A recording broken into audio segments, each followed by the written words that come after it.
Ang tawag ko dito, taral. Ang Ang tawag ko dito, tiral. Oo. Oh, ito tiral. Ito yung kabihan namin. Kuya nang Habihan. Saan galing tong telang ito? Ito, may nagsusupply sa amin. Yung talagang doon taga sa kabila, yung dulo ng barangka. Pinaka-boundary na siya ng 3A at saka ng 4A. Doon galing yung tela? Si Wena, binibili niya. Binibili. Niluluwas niya to. Oh. Si Wena, West.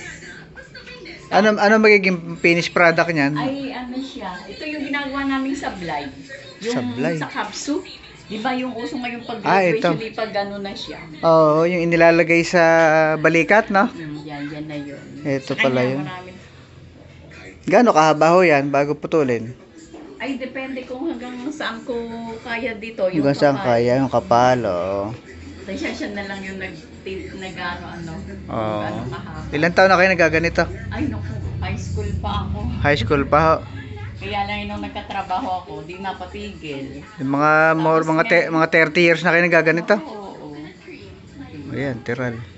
Ito gagawain pa ng mga nono natin nung araw. Na, Ano po? yung mga lola-lola pa noon, mga 1950s pa yan. Oh, 1950s. Yung hindi, 1940s. oh, yung hindi pa natin inabot. Oo, ito kasi. Kastila pa. Panahon ng Kastila. May nagagawa na dito. Dito ginagawa.